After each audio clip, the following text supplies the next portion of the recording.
அன்பின் பிதாவே, இந்த காலை வேலைக்காமக்க நன்றி செலுத்துகிறோம். ஆண்டவரே, மை துதிக்கிறோம், ஸ்தோத்திரிக்கிறோம். எங்கள் பலனாகிய கர்த்தாவே, உம்மை நன்றியோடு துதிக்கிறோம். எங்கள் ரட்சிப்பின் தேவனே, உம்மை நன்றியோடு துதிக்கிறோம், ஸ்தோத்திரிக்கிறோம். ஆண்டவரே, இணையாத நாளிகையில் மனுஷகுமாரன் வருகிறபடியினால் ஆயத்தம் ஜாக்கிரதையாய் இருங்கள் என்று வேதம் எங்களுக்கு சொல்லுதுப்பா. ஆண்டவரே, நாங்க எப்பொழுதும் ஆயத்தம் உள்ளவர்களாய் உம்முடைய வருகைக்கு ஆண்டவரே ஆயத்தம் உள்ளவர்களாய் காணப்பட கிருபை செய்ங்க. உம்முடைய சன்னிதானத்தில் வந்து நிற்கும் போது கரையற்றவர்களாய் ஆண்டவரே குற்றமற்றவர்களாய் காணப்படும்படியா ஆண்டவரே எங்களை சுத்திகரித்து வழி நடத்துங்க. ஜாக்கிரதையாய் இருக்க கிருபை தாங்க. இந்த நாளில் வேத தியானத்தை எங்களுக்கு ஆசீர்வதித்து தாங்க. நேசிக்கிற இயேசு கிறிஸ்துவின் இனிய நாமத்தில் கேட்கிறோம் பிதாவே, ஆமீன். யோசுவா 13வது அதிகாரம். யோசுவா வயது சென்று முதியவனான போது, யோசுவா மொத்தம் 110 வருஷம் உயிரோடு இருந்தார் அப்படின்னு சொல்லிட்டு யோசுவா 24வது அதிகாரத்துல நம்ம வாசிக்கிறோம். இப்ப வயதான நாட்கள் ஆயிடுச்சு. கர்த்தர் அவனை நோக்கி, நீ வயது சென்றவனும் முதிர் வயதும் ஆனாய். ரொம்ப வயசாயிருச்சு. சுதந்திரித்து கொள்ள வேண்டிய தேசம் இன்னும் மகா விஸ்தாரமாய் இருக்கிறது. இஸ்ரவேல் மக்கள் சுதந்திரிக்க வேண்டிய தேசம் ரொம்ப பெருசு. ஆனா யோசுவாக்கு இப்ப வயதாயிடுச்சு. மீதியாய் இருக்கிற தேசம் எது எனில், கர்த்தரே அவங்களோடு பேசுறாங்க, இன்னும் நீங்க சுதந்திரிக்க வேண்டிய தேசம் எவ்வளவு பெருசு அப்படின்றத அவங்களுக்கு சொல்றாங்க. எகிப்துக்கு எதிரான சீகோர் ஆறு துவங்கி கானானியரை சேர்ந்ததாக எண்ணப்படும் வடக்கே இருக்கிற எக்ரோனின் எல்லை மட்டுமுள்ள பெலிஸ்தியரின் எல்லா எல்லைகளும், கெசூரிம் முழுவதும், காசா, அஸ்தோத், அஸ்கலோன், காத்து, எக்ரோன் என்னும் பட்டணங்களில் இருக்கிற பெலிஸ்தியருடைய 5 அதிபதிகளின் நாடும் ஆவியரின் நாடும். இப்ப முதல்ல கானானியரோட தேசத்தை எங்க இருந்து எங்க வரைக்கும்ன்றத சொல்லிட்டாங்க. அடுத்து பெலிஸ்தியரோட தேசத்துல முக்கியமா ஒரு 5 பட்டணம் இருக்கு. காஸ்தா, அஸ்தோத், அஸ்கலோன், காத்து, எக்ரோன். அதுக்கு 5 அதிபதிகள் இருக்காங்க. அவங்களோட தேசத்தை சுதந்திரிக்கணும். தெற்கே துவங்கி ஆபெக் மட்டும் எமோரியரின் எல்லை வரைக்கும் இருக்க கானானியரின் சகல தேசமும், சீதோனியருக்கு அடுத்த மெராயாரா நாடும், கிப்லியரின் நாடும், சூரியோதய புறத்தில் எர்மோன் மலை அடிவாரத்தில் இருக்கிற பாகால் காத்து முதற்கொண்டு ஆமாத்துக்குள் பிரவேசிக்க மட்டும் உள்ள லீபனோன் முழுவதும்.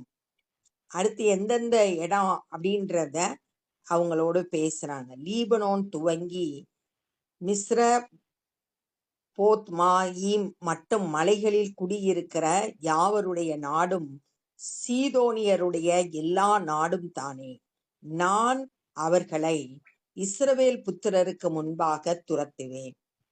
ஆண்டவர் நான் அவங்கள துரத்துவேன் அப்படின்னு சொல்லிட்டு சொல்றாரு. இந்த தேசத்துல இருக்கிற குடிகளை எல்லாம் துரத்தி நான் உங்களுக்கு கொடுப்பேன் அப்படின்னு சொல்லிட்டு வாக்கு பண்ணுகிறார். நான் உங்களுக்கு கட்டளையிட்டபடியே நீ இஸ்ரவேலுக்கு சுதந்திரமாக சீட்டுகளை மாத்திரம் போட்டு தேசத்தை பங்கிட வேண்டும். நான் உங்களுக்கு இத கொடுக்கிறேன். யோசுவாவோட வேலை என்னன்னா, அந்த சுதந்திரித்த அந்த தேசத்தை சீட்டு போட்டு யாருக்கு என்ன பங்குன்றத பங்கிட்டு கொடுக்கிற வேலைய யோசுவாட்ட ஆண்டவர் பேசுறார். ஆதலால் இந்த தேசத்தை 9 கோத்திரங்களுக்கும் மனாசேயின் பாதி கோத்திரத்துக்கும் சுதந்திரமாக பங்கிடு என்றார். இத ஏற்கனவே யோர்தானை கடக்கிறதுக்கு முன்னாடி இருக்கிற பகுதிய காத்து, ரூபன், மனாசேயின் பாதி கோத்திரம் அவங்களுக்கு கொடுக்கப்பட்டுருச்சு. மீதம் உள்ள பகுதியை தான் இங்க சொல்லியிருக்கு. 9 கோத்திரத்திற்கும் மனாசேல பாதி கோத்திரத்துக்கும் மொத்தம் 12 கோத்திரத்துல இங்க 9 கோத்திரத்துக்கு சொல்லியிருக்கு சுதந்திரமாக பங்கிட்டு கொடு. இதுல லேவியரை சேர்க்க கூடாது. அதுக்கு பதிலா தான் யோசேப்ப 2ஆ பிரிச்சு மனாசே எப்பிராம் 2 பேருக்கும் தனித்தனியா கொடுத்துறாங்க. மனாசேயின் பாதி கோத்திரத்தாருக்கும் ரூபனியரும் காத்தியரும் தாங்கள் சுதந்திரத்தை அடைந்து தீர்ந்தது. இதுதான் என்னாகமம் 32வது அதிகாரம் 33வது வசனத்துல மோசே யோர்தானை கடக்கிறதுக்கு முன்னாடி அவங்க சுதந்திரித்த தேசத்தை அவங்களுக்கு கொடுத்துட்டார். அதை கர்த்தரின் தாசனாகிய மோசே யோர்தானுக்கு அப்புறத்தில் கிழக்கே அவர்களுக்கு கொடுத்தார். அர்னோன் ஆற்றங்கரையில் இருக்கிற ஆரோவேரும் நதியின் மத்தியில் இருக்கிற பட்டணமும் துவங்கி தீபோன் மட்டும் இருக்கிற மெதோபாவின் சமனான பூமி முழுவதையும் எஸ்போனில் இருக்க அம்மோன் புத்திரரின் எல்லை மட்டும் ஆண்ட எமோரியரின் ராஜாவாகிய சீகோனுக்குரிய சகல பட்டணங்களையும் கீலேயாத்தையும் கெசூரியர் மாகாத்தியருடைய எல்லையில் உள்ள நாட்டையும் எர்மோன் மலை முழுவதையும் அஸ்ரோத்திலும் எத்ரேவிலும் ஆண்டு மோசே முறியடித்து துரத்தின ராட்சதரில் மீதியாயிருக்கிற பாசானின் ராஜாவாகிய ஓக்குக்கு சல்கா மட்டும் இருக்கிற பாசான் முழுவதையும் அவர்களுக்கு கொடுத்தான். எதை அவங்களுக்கு கொடுக்கப்பட்டது அப்படின்றத சொல்றாங்க. இஸ்ரவேல் புத்திரரோ கேசூரியரையும் மாகாத்தியரையும் துரத்தி விடவில்லை.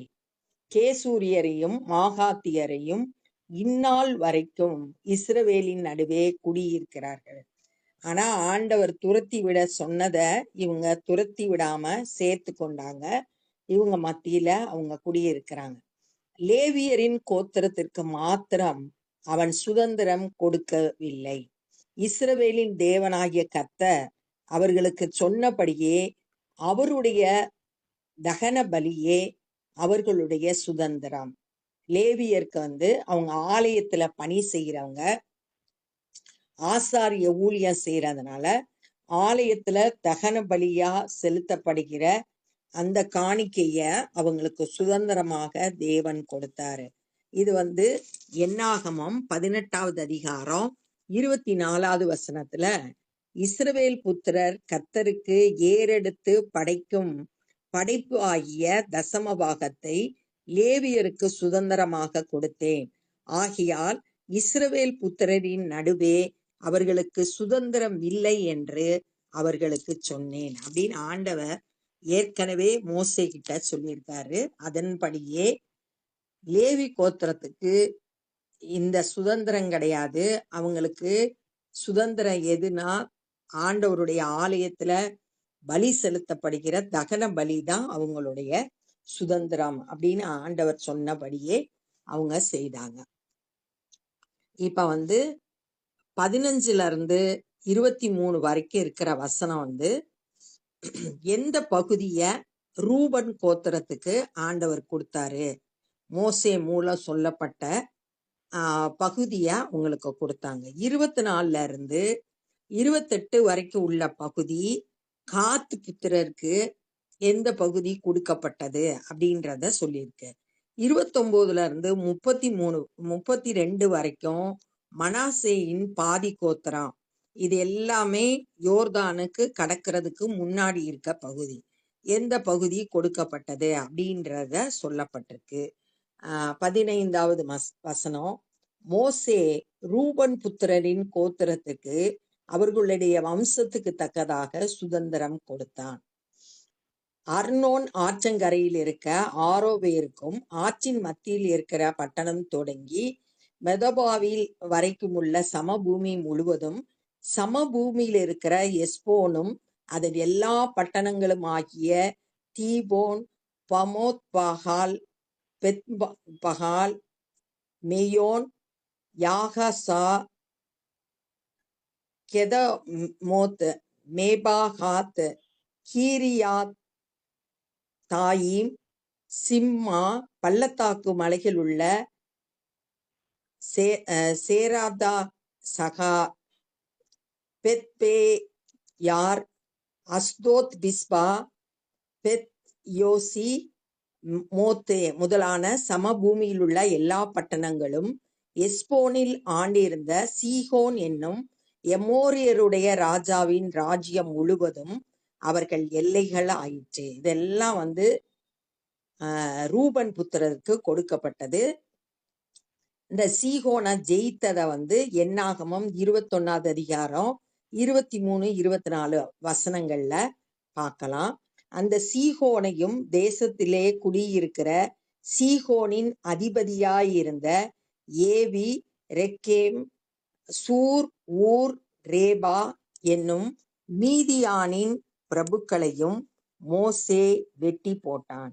அந்த சீகோனோட அதிபதிகள் எல்லாம் மோசே வெட்டி போட்டு அந்த தேசத்தெல்லாம் சுதந்தரித்தாங்க. இஸ்ரவேல் புத்திரர் வெட்டின மற்றவர்களோடு கூட பேயோரின் குமாரனாகிய பீலேயாம் என்னும் குறி சொல்லுகிறவனையும் பட்டயத்தினாலே வெட்டி போட்டார்கள். இந்த பீலேயாம் தான் என்னாகமம் 22 24 வரைக்கும் பீலேயாம குறித்து வாசிக்கலாம். இவன் இஸ்ரவேலரை சபிக்கும்படியா பாலாக்குன்ற மோவாபிய ராஜா கூட்டிட்டு வந்தான். ஆனா அவனால இஸ்ரவேல் மக்களை சபிக்க முடியல. கர்த்தர் ஆசீர்வதித்த ஜனம் அப்படின்றத அவன் அறிந்து கொண்டதுனால அவன் சபிக்க முடியல. அந்த பீலேயாம கூட இஸ்ரவேல் புத்திரர் பட்டயத்தால வெட்டி போட்டாங்க. அப்படியே யோர்தானும் அதற்கு அடுத்ததும் ரூபன் புத்திரரின் எல்லையாயிற்று. இந்த பட்டணங்களும் இவைகளின் கிராமங்களும் ரூபன் புத்திரருக்கு அவர் வம்சத்தின்படி வந்த சுதந்திரம். இதெல்லாம் 15 23 வரைக்கும் ரூபன் புத்திரர் பெற்ற சுதந்திரத்தை சொல்லியிருக்கு. அடுத்து காத்து புத்திரரின் கோத்திரங்களுக்கு மோசே அவர்கள் வம்சத்துக்கு தக்கதாக கொடுத்தது என்னவென்றால், யாசேரும் கீலேயாத்தின் சகல பட்டணங்களும்,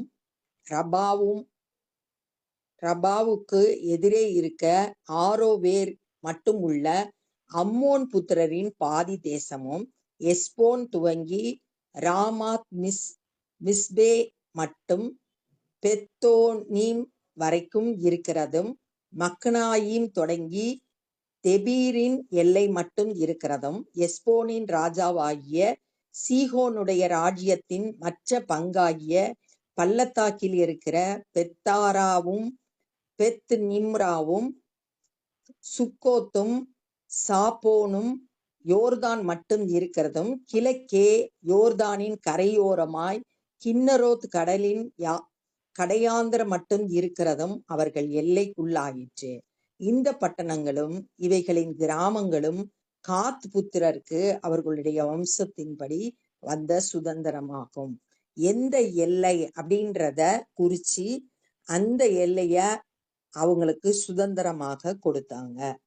இப்ப காத்து புத்திரர் முடிஞ்சிருச்சு. அடுத்து மனாசேயின் பாதி கோத்திரம்.